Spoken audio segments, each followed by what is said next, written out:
मेरे प्रिय, अभी हम संध्या चाय के लिए प्रस्थान करें।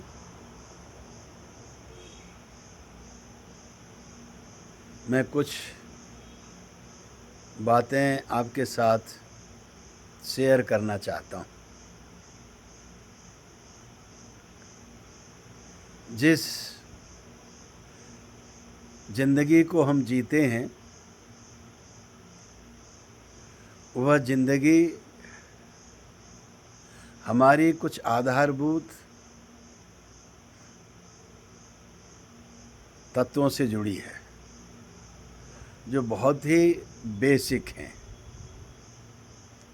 शरीर, मन और भाव के बिना हम अपनी इस ज़िंदगी को न तो अच्छे स्वास्थ्य के साथ, न सुख के साथ, न खुशहाली के साथ, न आनंद, न प्रेम और न उत्सवपूर्ण होकर जी सकते हैं।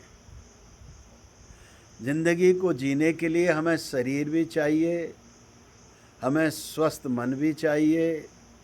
जहाँ स्वस्थ शरीर और मन चाहिए, वहीं हमें बहुत ही संवेदनशील, प्रेमपूर्ण, भावपूर्ण, आनंदपूर्ण हमें हृदय भी चाहिए।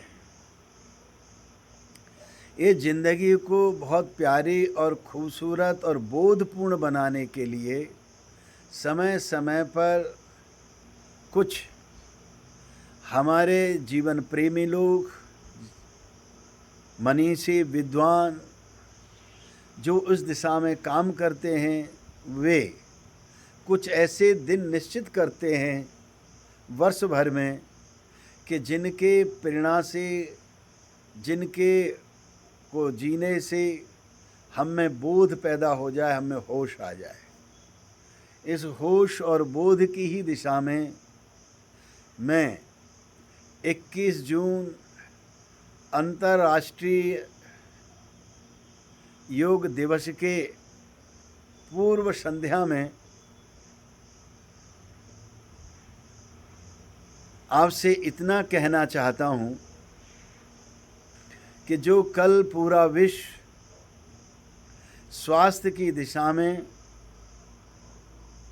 योग के प्रति आदर, सम्मान और व्यवहारिक रूप से सेलिब्रेट करेगा, आदमी के जीवन में योग का निश्चित रूप से बेहद महत्व है। लेकिन कोई दिन अगर हमारा पूजा के लिए, मान्यता के लिए अथवा एक प्रदर्शन के लिए, दिखावे के लिए निश्चित हो जाए, या हम उसे इस तरीके से अभिव्यक्त करें जो दिखावा लगे उससे, या साल भर में एक दिन हम रखें और बाकी हम 900, 300 जो है 99 दिन हम ऐसे ही रख दें खाली, तो उससे कोई बदलाव नहीं आता। ये जो दिन निश्चित किए जाते हैं वो किए जाते हैं ज़िंदगी के रूपांतरण के लिए, बदलाव के लिए, जिसे हम तन और मन और भाव के तल पर जीते हैं। अगर मैं अपनी पूरी ज़िंदगी के 50 वर्षों का निचोड़ आपके सामने रखूं, तो मैं 50 वर्ष की ज़िंदगी का पूरा गवाह हूँ, बड़े प्रैक्टिकल रूप से, बड़े व्यवहारिक रूप से, जिसे मैंने पल पल करके जिया है। हर व्यक्ति ये कामना करता है अच्छे स्वास्थ्य की, हर व्यक्ति कामना करता है शांति की, हर व्यक्ति कामना करता है प्रेम की, आनंद की। अगर हम योग को ले लें, योग हम और आप सब अच्छी तरह से जानते हैं कि योगासन, प्राणायाम तक सीमित नहीं है, हमें बहुत आगे तक ले जाता है। हाँ, ये बात सही है अपने आप में कि जहाँ योग को 8 हिस्सों में पतंजलि ने विभक्त किया है, बांटा है, 8 श्रेणियाँ रखी हैं, वहीं अगर हम गौर से देखें आज के जीवन शैली में, तो योगासन और प्राणायाम से शरीर सुदृढ़ होता है, मजबूत होता है, स्वस्थ होता है। अगर इसका आगे का हिस्सा ले लें, वो है आगे का इस हिस्सा धारणा और ध्यान।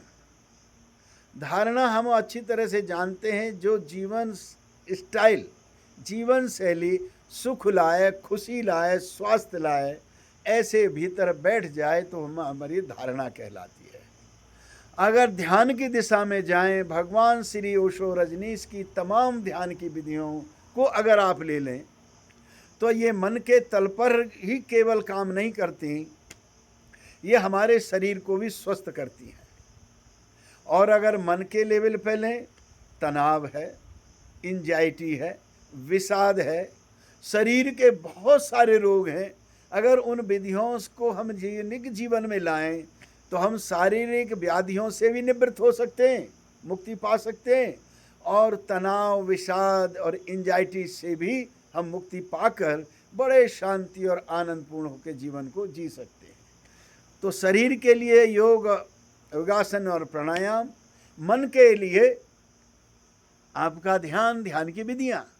अब रह जाता है हृदय यानी भाव, संवेदनाएं हमारी, जिन्हें हम तमाम रिश्तों में जीते हैं, परिवार और समाज के साथ जीते हैं, अपने उत्तरदायित्व और कर्तव्यों के साथ निर्वाह करते हैं। उसके लिए है प्रेम है, प्रार्थना है, करुणा है, उत्सव है। अगर हम इस तरह से जीवन में लाते हैं, जो कि पूर्व के भी योग ने और आज के भी कुछ योगाचार्यों ने इसमें प्रेम,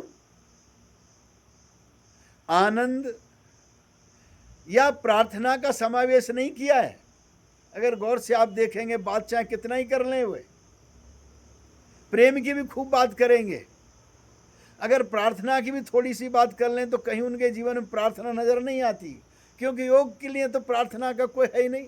वो तो 2 और 2 4 की भाषा जानता है, वो तो बहुत वैज्ञानिक है। और प्रार्थना है भाव से, 2 और 2 5 की भाषा है प्रार्थना के लिए। प्रेम के लिए भी वही है, पर योग अपने प्रेम को या प्रार्थना को स्थान नहीं देता उतना। और जब प्रेम और प्रार्थना को स्थान न देवे, तो क्या वो नृत्य को, उत्सव को स्थान देगा? वो समाधि भी हो जाती है, बड़ी सुस्ती समाधि हो जाती है, लेके जाते हैं तो गंभीर समाधि हो जाती है, पत्थर जैसी समाधि हो जाती है, खिलती हुई गुलाब की तरह आनंदपूर्ण समाधि नहीं हो सकती है। तो फिर भी ध्यान से थोड़ा सा आगे जाएं, जब ध्यान में आप सरकते हैं तो प्रेम और प्रार्थना और करुणा और उत्सव आपके जीवन में आ जाता है। क्योंकि जहाँ ध्यान से आती है शांति, और जहाँ शांति पूर्वक और बोधपूर्वक जीवन जिया, तो वो प्रेम पूर्ण जिंदगी हो जाती है। और जहाँ प्रेम जीवन में आ गया, प्रार्थना अपने आप उतर आएगी, और जहाँ प्रेम प्रार्थना उतर आए, जीवन उत्सव पूर्ण हो जाएगा। प्यारे मित्रों, ये योग दिवस अंतर्राष्ट्रीय की इस पूर्व संध्या में मैं आपसे इतना भर कहना चाहता हूँ कि आज मैं आपके सामने हूँ। मैंने कदम कदम पर, पल पल योग में जीवन जिया है, पूरे स्वास्थ्य के साथ जिया है, पूरे आनंद और प्रेम के साथ जिया है। आप सबका जीवन भी प्रेमपूर्ण हो, आनंदपूर्ण हो, शांतिपूर्ण हो और स्वस्थ हो। ऐसी अंतर्राष्ट्रीय 21 जून की योग दिवस की पूर्व संध्या पर आप सबको शुभकामनाएं देता हूँ, मंगल कामनाएं देता हूँ। आनंद हो, मंगल हो। ओम ओम।